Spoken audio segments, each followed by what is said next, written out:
There are a few sectors that have collapsed as dramatically as cannabis. Once projected to generate billions of dollars in new business, radical social reform, job creation, and rapid growth, the industry has devolved into a commoditized race to the bottom. But just because the big corporations are losing money doesn't mean everyone else is. While they're all hemorrhaging cash, the local, self-funded dispensaries are quietly surviving. For them, profit isn't a future goal, it's a mandate. California is the world's largest and most competitive cannabis market. In 2023, $5.1 billion of legal cannabis was sold in the Golden State, with another $8 billion moving through the black market. Los Angeles County alone reigns as the highest grossing market, with 5 to 10 times as many sales as any other county in the state. There are more dispensaries and black market dealers in LA County than in most states combined. But if you can make it here, you can make it anywhere. While many weed businesses have folded, a few independents are still making money. These owners are the ones with real business acumen in this industry, resilient, savvy, and shrewd. They turn a profit year after year, outlasting the VC-backed giants, regulatory hurdles, commoditization, and the black market. In this modern MBA original, we go from the macro to micro to understand how to survive in this crumbling business, from the global corporations all the way to 3 independents in the world's most competitive market. Happy 420. There you go. There you go.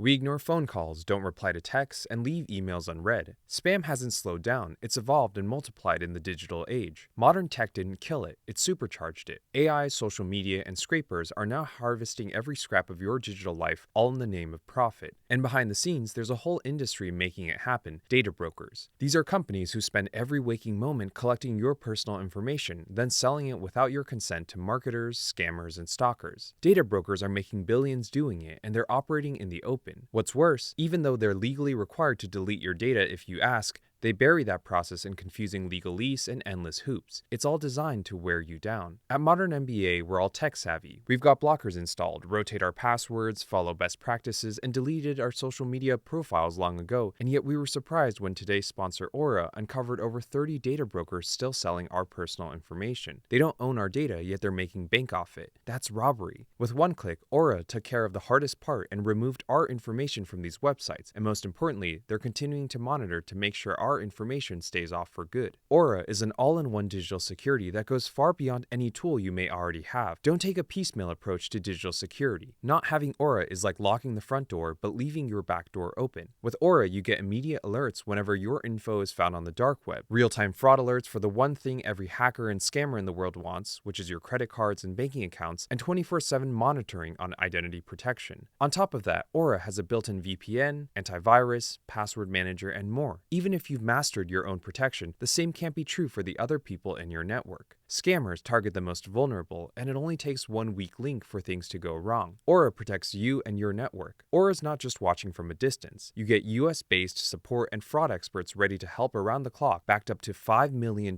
in identity theft insurance. It's one app with every layer of protection. Try Aura free for 14 days at aura.com/MBA. In just these 2 weeks, you'll discover where your data is being exposed and sold. We're not leaving ourselves vulnerable at Modern MBA, and you shouldn't either. Every industry has its gold rush. For cannabis, the green rush started in 2012 when Colorado and Washington became the first US states to legalize recreational marijuana. The federal government's hands-off approach signaled a seismic shift. Presidents from both parties began pardoning marijuana offenses, backing decriminalization, and focusing enforcement on harder drugs. By 2023, cannabis was legal for medical use in 39 states and recreational use in 24, but it remains federally illegal, classified as a Schedule I drug, and banned from research. This legal limbo blocks cannabis companies from banking, tax deductions, and interstate commerce, essentials for any modern business. Still, legalization was expected to drive explosive growth. Investors and operators rushed in, betting that weed could replace beer and cigarettes as the next billion-dollar vice. The black market had long dominated, but legalization reset the field, opening the door for someone to build the next Marlboro, Bud Light, or CVS for cannabis. As more states and countries joined in after 2012, every link in the value chain, from farming to retail, was up for grabs. Startups burn through millions in venture capital and private equity, building fast and talking big. When Canada legalized marijuana in 2018, it gave these same companies the means to pump and dump. No company symbolized the hype more than Tilray, the first cannabis company to ever go public on a US stock exchange. By 2019, Tilray was the exclusive supplier of medicinal marijuana to Novartis, the lead partner with Anheuser-Busch on THC drinks, and the CBD distributor for authentic brands. But it was founded by VCs who boasted repeatedly that federal legalization was coming soon, and that legal weed would disrupt big pharma, big tobacco, and big alcohol. Tilray stock soared from $30 to $180 in 2 months, hitting a $17 billion valuation, 600 times revenue. Insiders quickly cashed out, but the international medicinal business was all hype and no substance. Overseas customers were only accessible through tightly regulated channels, with strict dosages and state-controlled pricing. The real money was in the US, but as a NASDAQ-listed company, Tilray couldn't sell there. That left Canada as the only option. Tilray tried to buy their way to dominance, acquiring smaller brands to enter higher-margin edibles, vapes, and hemp alongside pharmacies and dispensaries. They merged with Aphria, Canada's second-largest cultivator, to create the world's largest, lowest-cost cannabis producer. The plan was to unify in exchange for majority market share in Canada and to wait out US legalization. Yet gross margins fell, showing that even the best-funded first mover couldn't avoid commoditization. 5 years later after the merger, Tilray is still unprofitable and holds just 13% market share in Canada, even with its economies of scale. The company today earns more selling beer than selling cannabis.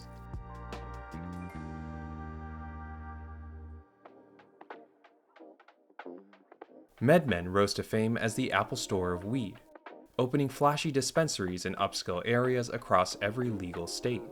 But the company burned millions, falsely believing traditional retail economics didn't apply to cannabis.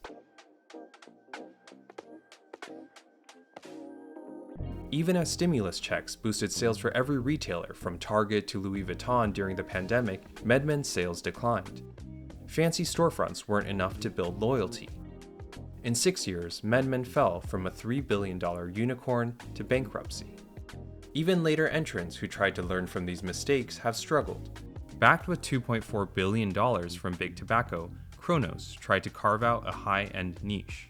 They spent $100 million over 8 years on R&D for stainless steel vapes, CBD skincare, gourmet edibles, and luxury-infused body products under the belief that brand power and product innovation could be a moat. Despite owning Canada's top-selling brand in flower and edibles, Cronos loses hundreds of millions of dollars annually. Curaleaf, with 150 US dispensaries, is the world's largest cannabis company by revenue. But their scale and vertical integration was all built on debt. Debt fuels growth but magnifies losses when revenue stalls. With profits swallowed by interest, Curaleaf also loses money to the tune of tens of millions of dollars.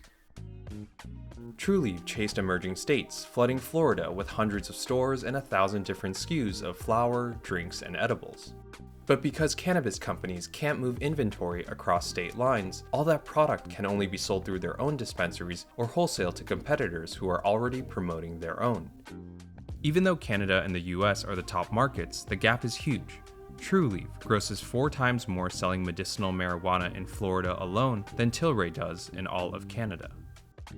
But they hold just 35% market share in Florida, and sales have dropped yearly.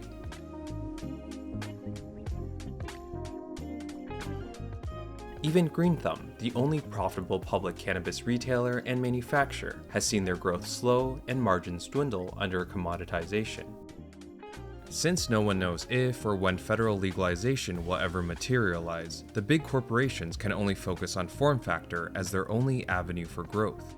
Rather than persuading consumers to smoke or eat cannabis, the focus has shifted to getting them to drink it. Whoever can make that canned hit brand, they all say, will unlock billions more in sales. But this feels like wishful thinking, as branding has not proven to be a profitable moat for anyone. There's a pattern. These corporations peaked during the 2010s when they were the only game in town. Now, with competition everywhere, profits have collapsed, and no one has been able to figure out how to compete at scale on anything besides price. From one angle, this was just a case of too much supply for too little demand. From another angle, commoditization was always inevitable. But market correction shouldn't mean collapse. Alcohol and tobacco are like cannabis. They're also commodities with comparable regulations. If Anheuser-Busch, Altria, and Philip Morris can all carve out multi-billion-dollar positions and massive premium margins in alcohol and tobacco, why hasn't the same happened in cannabis? It's clear that there's more dynamics at play than what we can ascertain from big company financials. The green rush is over. What's left is just business, regulated, fragmented, ruthless, and perfectly competitive, where only the smartest survive.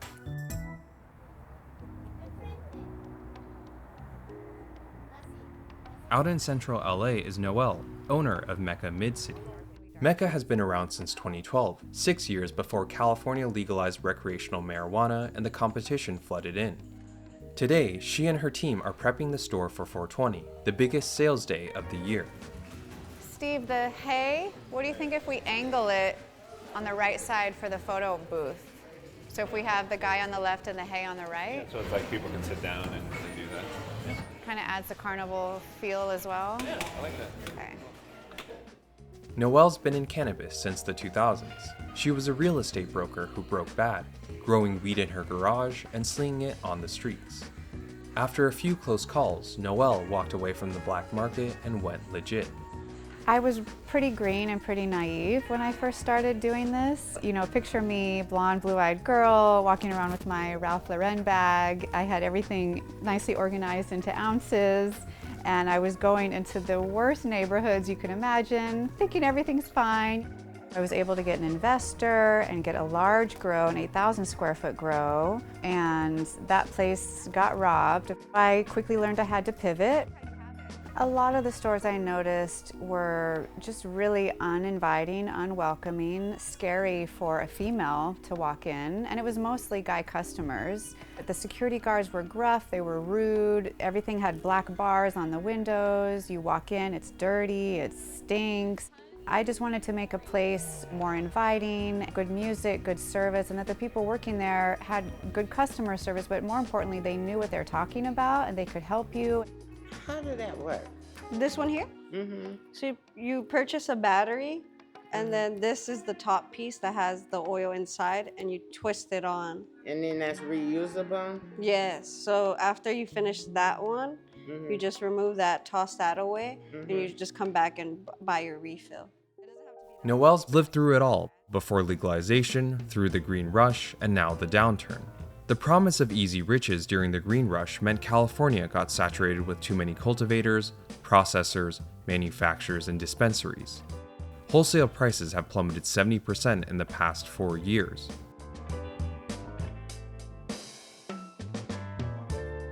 Retail prices, by extension, have declined. An eighth of an ounce, or 3.5 grams, is the most common quantity in which cannabis is sold.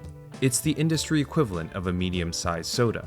The average retail cost of an eighth has dropped 42%, with comparable drops across edibles, vapes, and pre-rolls in the state. Legal sales have fallen for the second year in a row.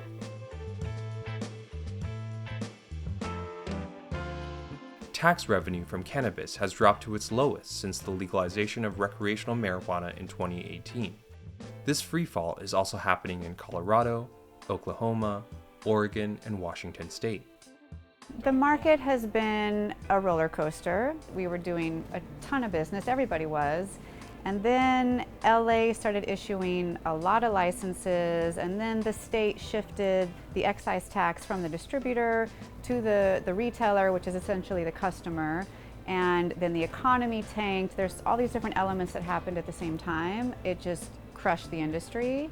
There's only really 3 types of people left in the Los Angeles market, I feel like. You have the social equity people, you have the people like me that have been around forever, and then you have the corporate cannabis. They make the most beautiful stores and things like that, but they seem to really be struggling right now.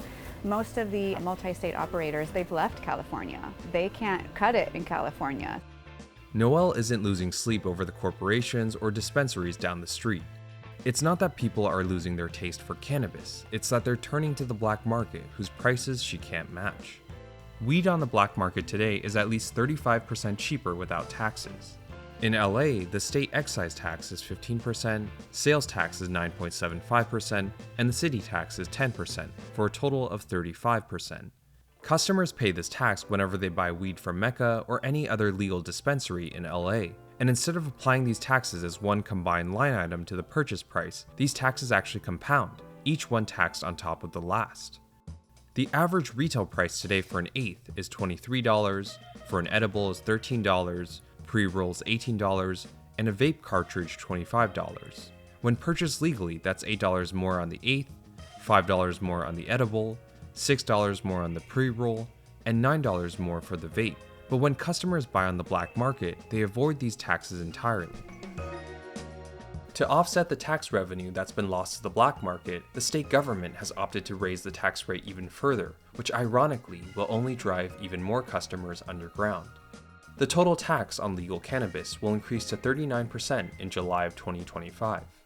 Business is really frustrating at the moment because we are competing with so many licensees who are dropping their lowest price. You can buy cannabis at a smoke shop under the guise of it being hemp, which it's not, we all know it's not. And then you just have your straight dealers that aren't paying any taxes. I wish that people in government were a little more business minded, but if they just lower the taxes, then we wouldn't have to compete like that and they would end up making more money. There's merit to the argument that the way cannabis is taxed in California is unprecedented. In the world of alcohol and tobacco, taxes are shared by multiple entities through the supply chain. Excise tax on beer and wine is paid by manufacturers as a fixed fee per gallon. Excise tax on cigarettes is paid by wholesalers as a fixed fee per stick. But in cannabis, the excise tax is a percentage that's placed exclusively on the retailers, rather than the manufacturers or wholesalers. But there's a counter-argument that it doesn't matter where the excise tax gets imposed in the supply chain.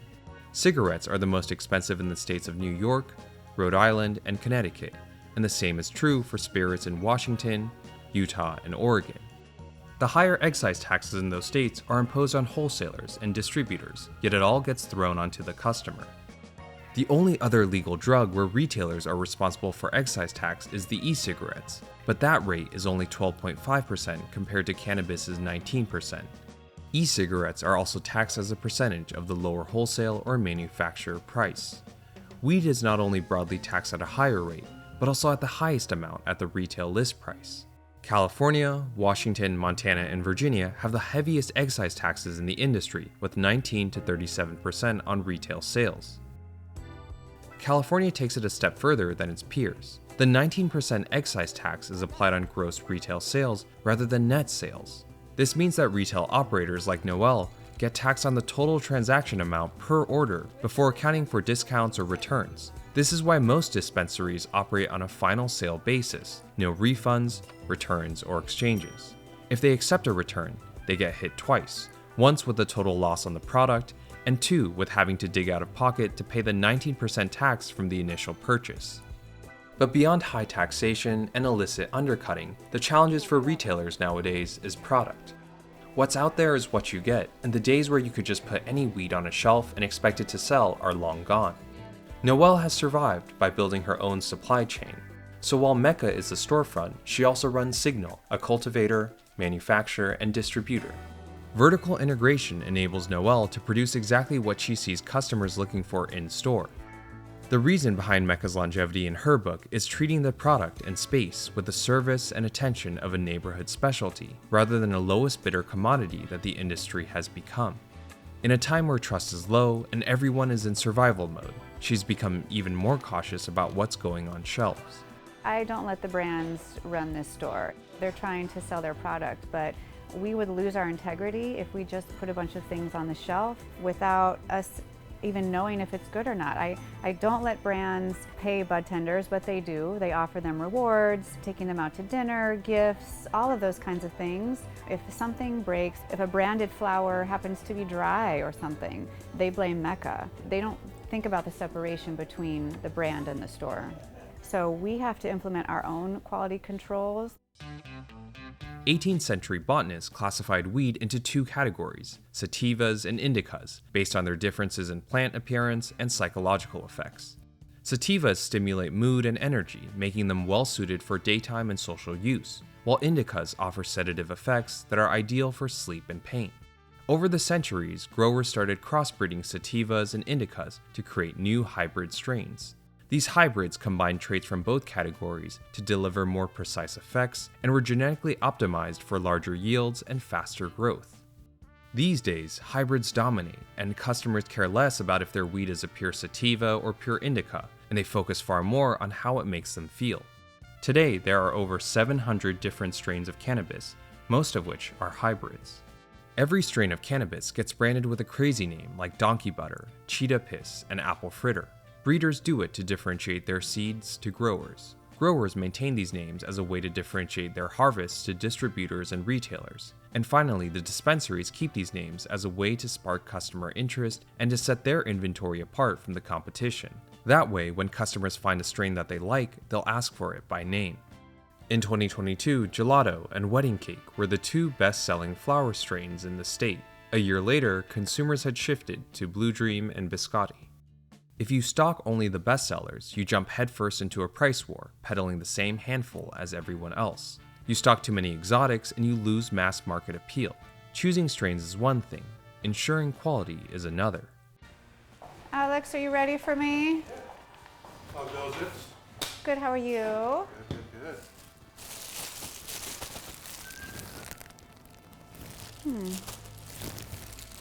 I like this one. This is a cheetah. Cheetah, yeah, it has a good smell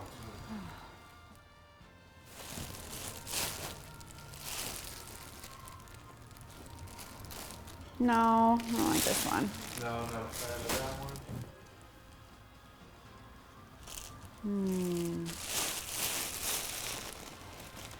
How many of the Shake Shack? Yeah, that one we have close to 1,000. What's the price? $325? Here, let me get some samples. Of course, of course. For Noel, it's less about names and more about the quality of harvest. Growing conditions in soil, humidity, and season impact quality. These days, the few farms left are focused on pushing volume to survive, and even the harvest quality of one strain can vary wildly across farms. Some growers will even proactively rebrand old strains with flashier new names just to stand out more to buyers and retailers like Noel. Noel's perspective is that without this hands-on QA and direct cultivation experience, corporations like MedMen, who try to make money by just opening as many dispensaries as possible, will always lose. If you don't know what you're looking at, you'll get fooled by distributors or growers who are just looking to squeeze newbies with subpar batches, falsely labeled strains, and overpriced products. Cultivators are in this difficult situation where they have to choose between what yields the most and what will sell. Sativas take 12 to 14 weeks to grow, plus cure time. OG can be difficult to grow and it doesn't yield as much. So yeah, of course they're growing hybrids, of course they're growing gelatos. Cannabis has such a varied nuance to the effects, and back in the day I could look at a pound, I could smell it, and just having my experience and knowing what strains look a certain way, smell a certain way, I knew what it is. Now with so many hybrids, I don't want to take that chance.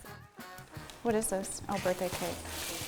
Obviously we have everything lab tested, but I have my indica tester, my hybrid, my sativa tester, just to make sure that the actual effect is what I want people to feel. You have indicas that give you the couch lock, make you want to go to sleep instantly, but you also have indicas that make you giggly, but also relax. It's a fine line.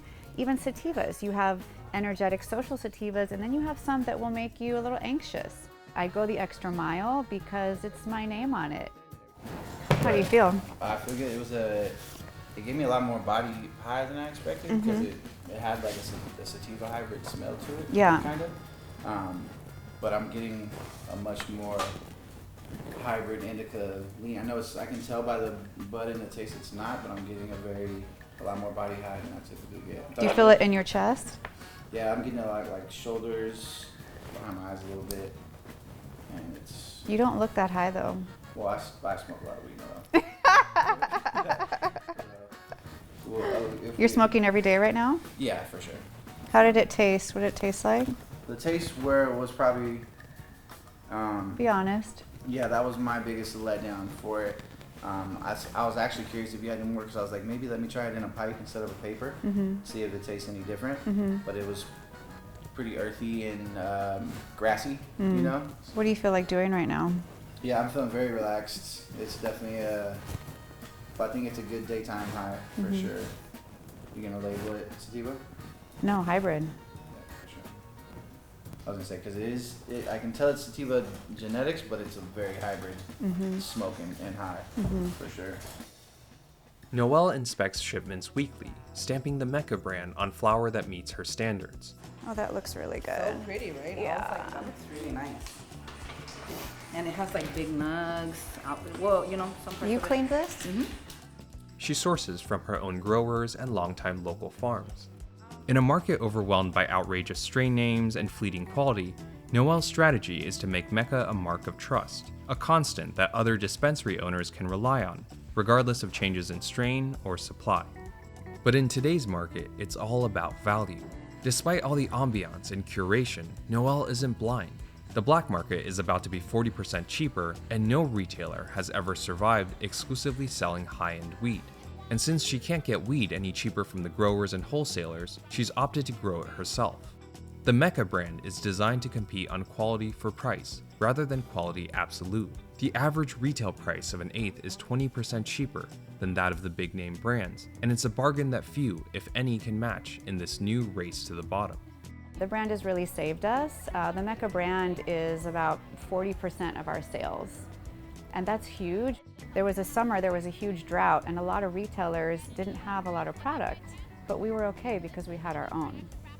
When I first opened, I had all this beautiful, expensive indoor, and I was so proud of the menu, but then it didn't really sell. And so I quickly had to come up with a marketing plan, and we came up with the BOGO, the buy one, get one, to clear it out. And so the BOGO was born. And I've learned what sells and what people want. Welcome guys, welcome. Happy 420. 420 is the biggest day in the industry and the main event of the year for Noelle. Every year at Mecca, it's a different theme, and no costume or prop is ever reused. This year's theme is Weedlejuice, her own spin on the Tim Burton classic. For past 420s, it was Kill Bill, Super Mario, Alice in Wonderland, and Great Gatsby. It's this local spirit that has allowed Mecca to take root in the neighborhood, well before corporate stores moved in. The event is as much a celebration for the loyal regulars as it is a defensive shield against any other dispensary looking to challenge their market share in this area. A lot of other stores have the same product, so every 420 we try to think of something, what is the big wow that will bring people in the door? And with the economy being down, I was thinking, what is going to get them to drive all the way across town past 10 other stores to come to Mecca? And I thought, you know, people need hope. 420 is one day on the calendar, but Noelle runs her event for 2 consecutive days. On a normal day, Mecca grosses on average $22,000 in sales. On this 420, sales clocked in at $74,000 per day, over triple the regular volume. Given the time and money invested, there's no reason to rush a teardown, and running the event a day longer captures customers that missed out on the day before. Mecca grossed $12 million during the pandemic, but annual sales are down to $8 million, with Signal averaging another $1.1 million a year. Both businesses run at a 25% operating margin. Noelle's success is rooted in hyper-local knowledge, and she's pivoting to wholesale to make up for lost retail income. Her next store is in Bell Gardens, in a rare green zone where surrounding cities have banned cannabis, which would make Mecca one of the first legal dispensaries. I feel like this is just a downturn. It's still not federally legal. There's still so much opportunity. There's still people doing well. I mean, I'm doing fine, but I know that once we can go to other states, it can be done, and I feel like I can do it. So I'm not so down on myself about the current state because I know it will change.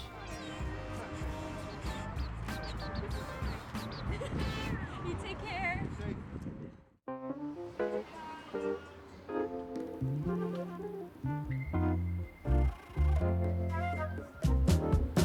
Every day, rain or shine, 71-year-old Jay drives to Herba's 4 stores to make sure everything's running smoothly. How you doing? All right, how are you? Good, good. No complaints. Good to hear. After you. There you go. But he knows that once the 420 rush is over, the industry will slip back into the slump it's been in for the last 3 years. It was very lucrative during the green rush. Today it's tight. It's a very dysfunctional industry. You're seeing cultivators turn their licenses back in. 4 years ago, it was $3,500 a pound, for good quality weed. Today it's $500 a pound. It costs them more to grow than it's worth. Growers have certainly been hit the hardest. Over 7,500 have gone out of business in the past 5 years, leaving just 4,000 licensed cultivators in the state. In percentages, that means that over 6 out of every 10 growers have gone out of business. What happens upstream flows downstream. 1 out of every 2 distributors and nearly 4 out of every 10 dispensaries have shut down. These numbers only capture the companies that tried to play by the rules, and it's plausible that some of these exits are not true insolvencies, but a return back to doing business in the black market. In the green rush days, people would come in and they would spend $70, $80 for an eighth. Today they come in and they have 2 questions. What do you have with the highest THC? What do you have with the highest THC and the cheapest price? So it's dumbed all the way down. You have to be able to pivot. A retail license used to be $4 to $5 million. Today, you can pick up a retail license for $250,000. It's dirt cheap. Why? These guys want to get out of the business. It's not fun anymore, and it's not lucrative. And frankly, it's over-regulated by people who don't know what the hell they're regulating. And that causes a bigger problem. It's kind of like a car mechanic wanting to do brain surgery. That's what we have with the people who are making the laws for cannabis. All right. Looking good. Why do I go to every store? Why do I meet with every manager? Why do I talk to all the vendors? It's Darwinism. How you doing, man? How's it going? I'm Cristiano. Jay. Nice to meet One you. of the owners. How you doing? Every single aspect of our business we have to stay on top of. Only the strong will survive. As a Brooklyn native, Jay's a straight shooter. To him, cannabis is just like every other business, and the industry is suffering from both the practitioners and policymakers who fail to treat it like one. What's happening today is as much the result of self-sabotage as it is poor governance. For Jay, the most important qualifications are common sense, discipline, and old-school elbow grease, basic elements that the cannabis corporations and their VCs lacked. These intangibles are what he believes has kept Herba on top and would keep any business in any sector alive through a downturn. I have never been in an industry in my life where people give stuff away. There's no money in that. You can't make money doing that.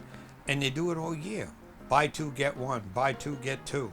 The industry is crashing itself, but the vendors are looking to try and get more sales, and the customers getting used to paying nothing. Think about it. If I do a BOGO, buy 1, get 1, and my markup is 2x, I made nothing. Why would I keep my doors and lights if I can't make any money? I can't service anybody. Vendors don't get the revenue. But the vendors cause this. They encourage BOGOs. They encourage people to give stuff away because they give stuff away. Makes no sense. I've never went to Mastro's and said, oh, do you have that porterhouse steak? Buy 1, get 1 free? Yeah, I don't think so. Not gonna happen. I think over the next 6, 9, maybe 12 months, a lot of the pretenders are gonna be gone. You see it with a lot of the brands that are no longer here. Big companies like Herbal, one of the biggest distributors in the state, folded and stuck everybody for money. And it's really no different than the problem in the restaurant industry, where you take in $1 and you think you have $1 to spend. You don't realize you only have a dime because everything else has to pay for everything else. If you want to be successful in any retail business, it's like baseball. There's 4 bases in baseball. If you hit a triple, and you fan 3 more times, you didn't score. Product, service, atmosphere, value. You gotta have all 4. If you don't have all 4, you become a trivia question. What was the name of that shop over there I used to get my weed from? I don't want to be a trivia question because I don't have hedge fund money. This is our money. While Noel runs Mecca like a traditional retailer where every product is meticulously vetted as an extension of the store, Jay does the exact opposite.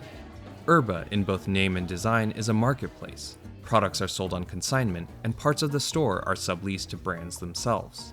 Herba isn't curating, it's aggregating. Customers aren't told what to buy. they're invited to discover it themselves. Every customer gets treated the same.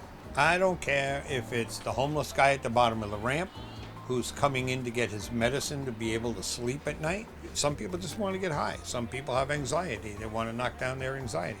Being a business is making sure you have something for everybody. I have something for the $8 eighth, and I've got $80 and $90 eighths for the person that wants that real perfect nug. I'm here to serve everybody, and quite frankly, we're here to take their money.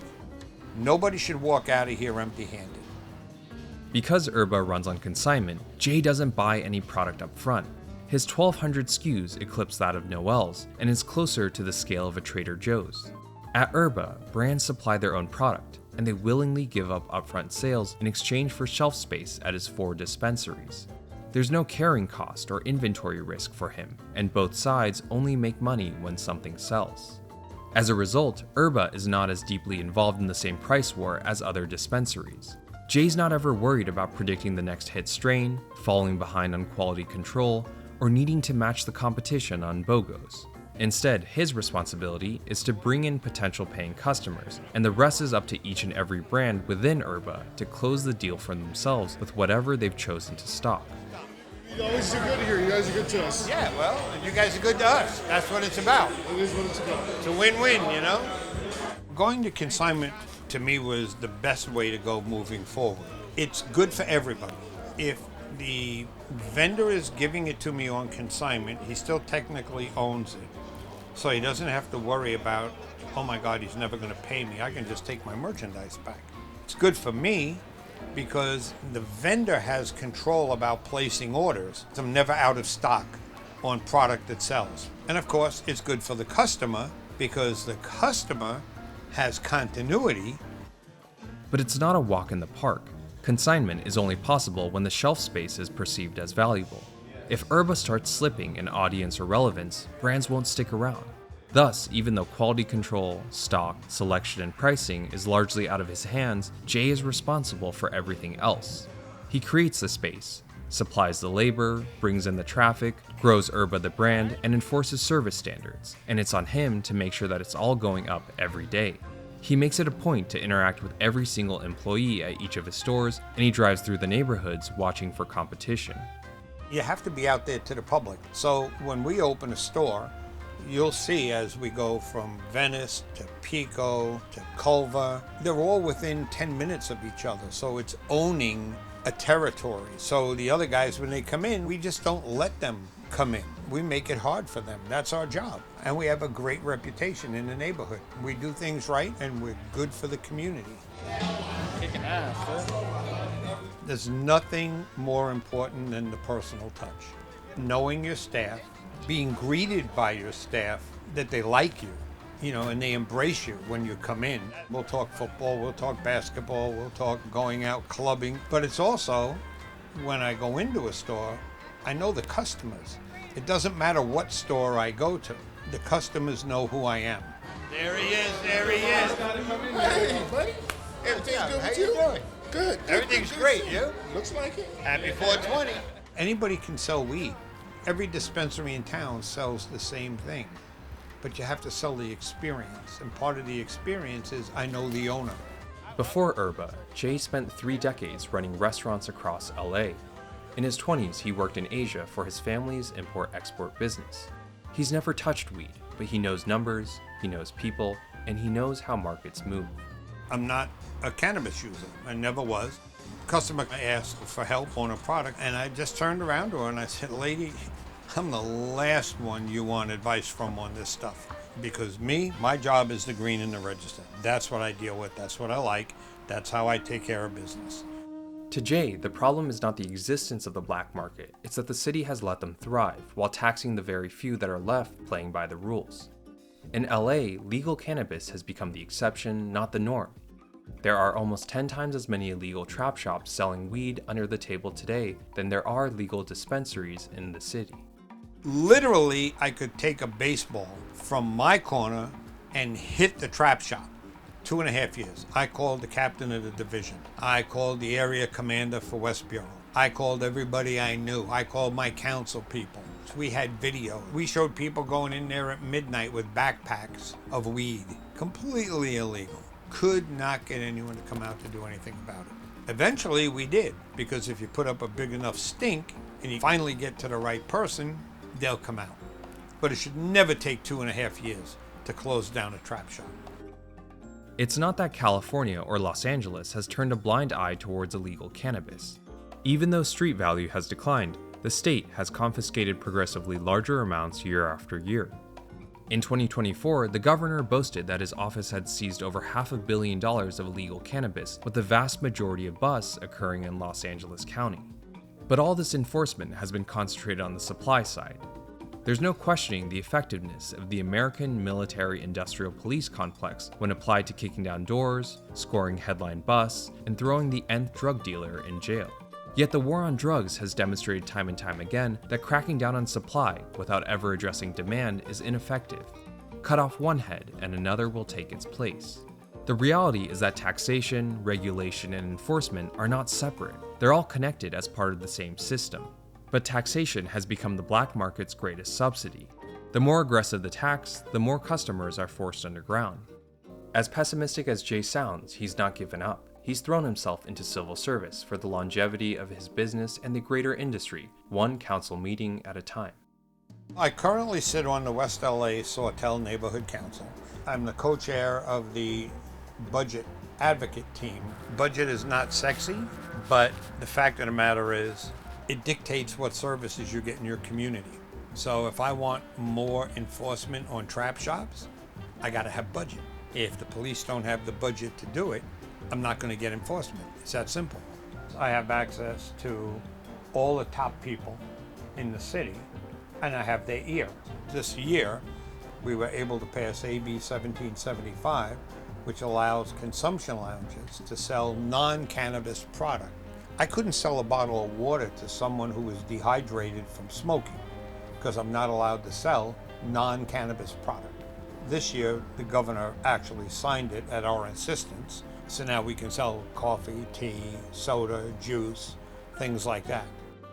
Herba grosses $35 million a year across all 4 stores. Store-level operating margins sit at 12%, higher than conventional retailers like Target or Home Depot, but not as high as vertically integrated stores like Mecca. Lower margins are natural with a consignment business model. You trade away profits and pricing in exchange for better cash flow, minimal inventory risk, and greater product mix. In our past episode on sneakers, we covered Legacy, which netted operating margins of 16% with its consignment-centric business, which is comparable to Herba's 12%. The reality is that consignment is not entitled, but rather earned by an elite few operators. Wholesale is a standard across industry, as every brand looks to secure volume and revenue up front. Getting so many vendors to buy into consignment, especially in an industry as fragmented, low trust, and competitive as cannabis, is a feat that requires both a steady hand and deep reserves of social and political capital, all of which Jay uniquely provides.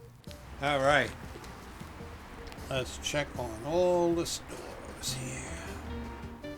Pico, Venice, and Culver. Nice, nice, nice. Just checked all 4 stores. It's about close to 270 to 300,000 so far.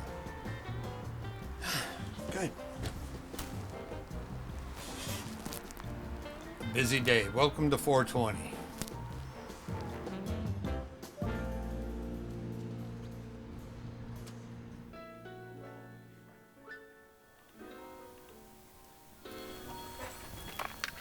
Thanks for calling Herb. This is Nick. How can I help you? And how many of those would you like? And one of those, would that be all for you today? Bobby and Nick founded Herb, LA's longest-running independent cannabis delivery service. The pair met in the 2000s, and when the opportunity came to go legit, they bet on that future. Herb has outlasted the Silicon Valley Uber for weed startups who all burned through millions but couldn't survive the industry's strict regulations. Unlike food delivery, cannabis delivery is tightly regulated. Every driver is a W-2 employee, can only work for one dispensary, and must hand deliver every order. There's no proprietary algorithms, cutting-edge AI, or legal loophole to scaling a delivery network in this industry. In a market where everyone sells the same products, Herb has sustained by sticking to the basics of customer service. Hey, this is Nick over at Herb. I missed your call. As an e-commerce company, the only true interface we have with customers is when our delivery people go to meet with the customer and deliver the orders. We're never rushing people off the phone. We'll have the conversation with you and really guide you into the product that fits best for you, and treating customers like humans, which is one of those long forgotten fundamentals of business. You've got the Eases of the world that raised $250 million, and they've been bought and sold 3 times now, and they were just bought out of receivership again. By saying no as much as we did, we preserved our ability to keep doing what we're doing with independence, without a board of people controlling us and a mandate to be able to exit within 7 years at a 10x valuation, which in hindsight certainly wouldn't have been possible. 11 years in, Bobby and Nick have kept their team small and hands-on. They still answer the phones, and when drivers are busy, they'll make deliveries themselves. Okay, cool. Well, I'll take these 3. Everything's packed. All right, sounds good, man. The model is asset light. Herb is located in an inconspicuous neighborhood, but the lower operating costs come at the trade-off of visibility. But since every dispensary also offers delivery of their own, being lean only helps with startup, not growth. The lower barriers to entry means it's faster and cheaper to get started, but at a macro level, it's much harder to get a seat at the table without a physical presence. In California, 66% of weed delivery services have shut down in the past 5 years. That's a failure rate that's nearly 3 times higher than that of brick-and-mortar dispensaries. Herb's business is built more on product markups than delivery fees. To drive volume, there's minimum order sizes. Customers get free delivery when they spend $50 or more. But without the face-to-face interactions of a retail storefront, Bobby and Nick need ways to compensate for this missing goodwill, all of which reduce profits but have helped Herb stand both above the crowd and the test of time. All right, Monty, I got 3 for you. We're gonna start with that girl. She's gonna give you the old one, and then you're just gonna bring it back. So you should have the 3 that you're gonna take already: Nina, Callie, and Dylan. If you look at consumerism in general, people want delivery. They value their time, and they're willing to pay someone else to bring their products to them. So we think that delivery is really where the retail industry will end up. We don't need to pay for a security guard 24 hours a day, which is a regulation for storefronts. We don't need to worry about the exterior appearance of our business, get a really nice spot on a high traffic corner like storefronts do, so their rents in general are going to be higher, their build-out's going to be more expensive. Some of the downsides are that we don't get that walk-in traffic. We get, I don't know if shadow banned is the right word, but on Google Maps, if you have a physical address, they prioritize your business. So we get deranked in the algorithm, which is hugely important for us to be showing up as high as possible. We're one of the only companies that do exchanges and returns, and we have I think it's like 30 days satisfaction guarantee. We just do things that, at first don't make sense to the bigger business, but financially, yeah. The 3% cash back came out of competing with storefronts. How do we get people to come back? All right, so I'm gonna get my driver to go out there and exchange that for you. I'm also gonna throw $20 on your account for the issue today. In theory, Herb could handle deliveries for other dispensaries, but most already run their own and are struggling to hold on to their shrinking customer base. In these times, every player is focused on holding on to their slice of the pie. There's a strong reluctance to share clientele and little appetite for shotgun marriages. This is why there's little opportunity for Herb to build its future in B2B, even though they have the superior network and logistics. And Bobby, Nick, Noel, and Jay all share a common enemy. There's a shop very close to us that we've witnessed being raided 8 times over the past year, and every time they open up the next day. And all of this is being done right in front of the government, right in front of the police force, right in front of our regulators, and very little is being done about it. There's obviously a problem with the system. I think the law needs more teeth. Perhaps if they adjusted the tax rates Some of the customers from the illicit market would start shopping in the legal market, and they would make up for that tax revenue. It creates a really difficult dynamic for anyone who's trying to do things legally, which we certainly are, at great expense to ourselves. Unfortunately, I don't believe that the government's lived up to their end of the deal. At some point, I'm sure that we'll find equilibrium. The question is, how much bloodshed will there be before that happens? Herb grosses on average $250,000 a month for an annual run rate of $3 million. Their operating margins sit at 5%, which is low compared to the brick-and-mortar dispensaries. But when you compare their margins to other on-demand delivery companies like Uber as an apples-to-apples comparison, Herb falls right in line, even with significantly higher payroll costs, employing drivers as W-2 employees. At the end of the day, when we're old men, I think we'll probably look back at this time and laugh. At least I hope we will, despite all the struggle that we've gone through. I think, or I hope it will be worth it. I mean, it's been a fun journey so far. Yeah, for sure. Yeah, and keep it rolling. Yeah. Noel, Jay, Bobby, and Nick are all part of a dying breed of legal operators in LA who have each found ways to win in the most saturated market in the world. Noel's edge lies in product and vertical integration, which allows her to tailor her supply chain towards serving this one specific neighborhood and to slowly expand towards B2B from B2C. Jay's edge is in operations and relationships, where his primary customers are brands and staff who all thrive off his political and social capital. Bobby and Nick's edge lies in convenience and range, with a business that's shielded from real estate and foot traffic fluctuations. Their respective expertise in LA is what's fueled their success over the corporations. These big companies just don't have the means beyond mass advertising and first mover to win meaningful market share. This is why every multi-state operator has effectively left California in pursuit of easier, uncontested dollars elsewhere. Noel, Nick, Bobby, and Jay are all doing things that don't scale, whether that's running deliveries, picking out their own flower, or greeting every single employee.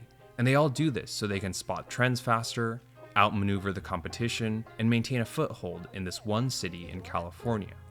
But Herb, and Mecca are all outliers in the grand scheme of things.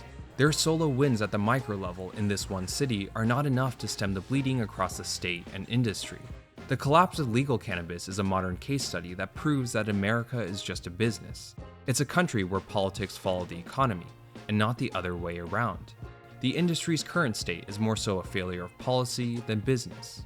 Politicians saw legal cannabis as an infinite money glitch, where this magical never-ending tax revenue would fund these flashy headline public projects that could propel them further in their own careers. It had nothing to do with the progressive populism, social justice, or medical advancements that they campaigned on years ago to win votes as advocates of legal cannabis. These politicians aren't interested in the long-term health of the industry, only in the short-term collection of license fees and taxes to further their own self-interests. These politicians, in this regard, are ultimately no different than the venture capitalists that pumped and dumped weed stocks. But to return to business, the greatest skill is to make something out of nothing. Noel, Bobby, Nick, and Jay could have all exited or migrated to a less competitive state a long time ago. But in the end, they're builders who are in it for the long haul. They're still playing their cards, no matter how weak the hands are right now. It's not the venture capitalists or the corporate suits, but instead these bootstrapped owners who have the real business acumen that's worth learning from and are savvy, tough, and shrewd enough to turn a profit year after year in this crazy, crumbling industry.